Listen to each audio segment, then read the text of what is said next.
Welcome to my channel where I talk about AI, tech, and the stock market daily. Today, we're diving deep into the fascinating and ever-changing world of cryptocurrency tax laws as of November 2024. Cryptocurrencies have exploded onto the global financial stage, and with that has come the inevitable need for governments to regulate and tax them.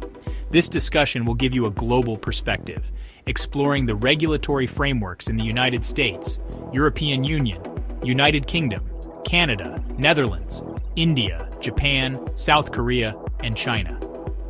By the end, you'll have a clear understanding of how different regions approach this complex and rapidly evolving area. Let's kick things off with the United States. The IRS has been cracking down hard on crypto taxation in recent years. Cryptocurrencies are treated as property in the US, so any sale, trade, or exchange is subject to capital gains tax. For short-term gains, those made on assets held for less than a year, the tax rate aligns with your ordinary income bracket, ranging from 10% to 37%. Meanwhile, long-term gains on assets held for over a year enjoy lower rates of 0%, 15%, or 20%, depending on your income. The IRS has also introduced new reporting requirements, including Form 1099-DA, which brokers are required to issue for digital asset transactions. This form is designed to simplify tax filing for taxpayers while ensuring the government gets its due. These changes are set to take full effect for the 2026 tax season, marking a significant shift toward transparency and compliance in the crypto space. With over $50 billion in reported crypto trading volume in 2023 alone, the IRS's focus on this sector is no surprise. Across the pond, the European Union has become a trailblazer in crypto regulation. In 2023, the EU rolled out the first comprehensive crypto framework, designed to address everything from taxation to consumer protection. A key part of this framework is DAC 8, a directive aimed at enhancing tax transparency. Under DACC 8, crypto service providers must report detailed transaction information to tax authorities, who then share it across EU member states. This measure seeks to curb tax evasion in a sector where anonymity has historically been a challenge. The EU has taken a balanced approach, creating rules that protect consumers while still allowing innovation to thrive. For example, DAC 8 doesn't just focus on taxation. It also includes measures to standardize the industry, making it easier for crypto businesses to operate across borders. With Europe accounting for nearly 30% of global crypto activity in 2024, these measures are set to have a far-reaching impact. Shifting to the United Kingdom, we see a slightly different approach. Her Majesty's Revenue and Customs, HMRC, treats crypto as property, so any profits from selling, trading, or disposing of crypto are subject to capital gains tax. Depending on your income, these gains are taxed at either 10% or 20%. If your crypto activities resemble trading as a business, such as frequent buying and selling, your profits may instead be taxed as income at rates ranging from 20% to 45%. In April 2024, HMRC introduced new rules requiring taxpayers to separately report crypto sales on their tax returns. These changes coincide with HMRC ramping up data sharing agreements with exchanges like Coinbase, Binance, and Kraken, ensuring they have the information needed to track down unreported transactions. This enhanced scrutiny underscores the UK's push for compliance, reflecting the government's growing concern over potential tax gaps in the crypto sector, which saw an estimated $10 billion in transactions last year alone. Heading west to Canada, the country's approach is equally rigorous but distinct. The Canada Revenue Agency, or CRA, treats cryptocurrencies as commodities, so any transaction involving them is treated as a barter. For investors, this means that capital gains tax applies to the profits from selling crypto. If you're holding Bitcoin or Ethereum as an investment and sell them for a profit, 50% of your gains are taxable at your marginal income tax rate. However, for those actively trading or mining crypto, the CRA might classify your profits as business income, meaning the full amount is taxable. Canada's system emphasizes meticulous record-keeping, with taxpayers required to track the date, value, and purpose of every transaction.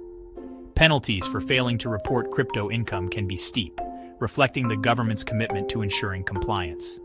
This is especially important as Canada continues to be a hub for crypto mining, with over 9% of global Bitcoin mining taking place within its borders. Moving to the Netherlands, the government has embraced the EU's regulatory framework while adding its own touch. Dutch authorities are pushing for greater transparency through data-sharing initiatives that align with the EU's DAC 8 directive.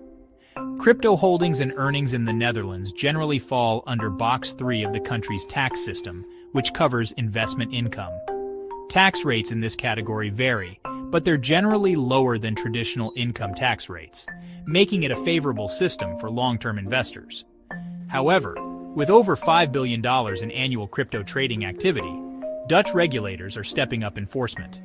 Proposals are in place to require service providers to gather more detailed information on their users, ensuring that the tax authority has a clearer picture of crypto-related income.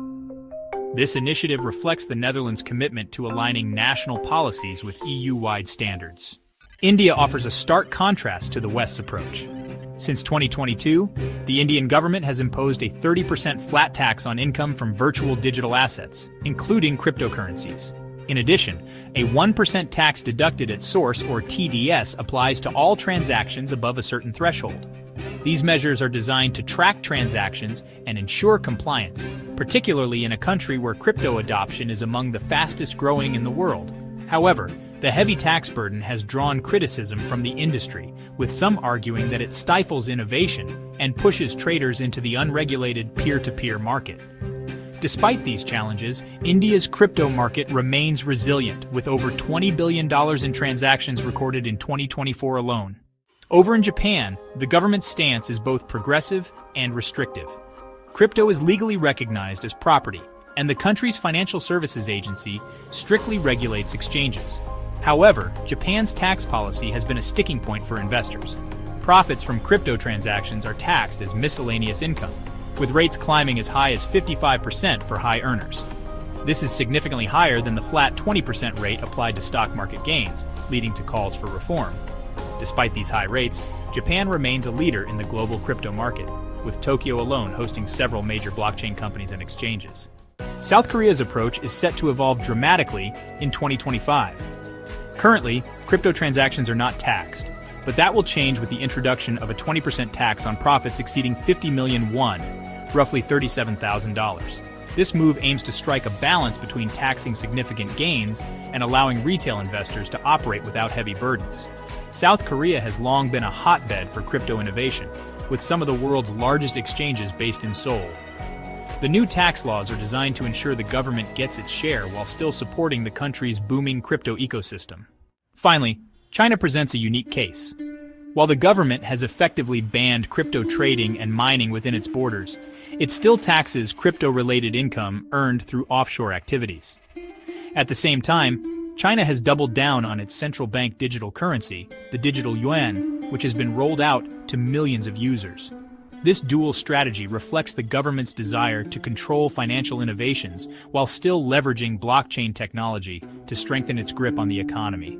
Despite the bans, underground trading and offshore activities persist, with estimates suggesting that Chinese traders still account for a significant portion of global crypto transactions. The global landscape of cryptocurrency taxation is as varied as the assets themselves.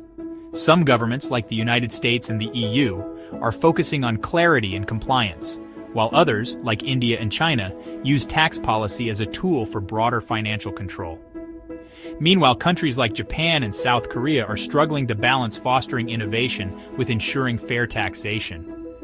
For investors, the takeaway is clear.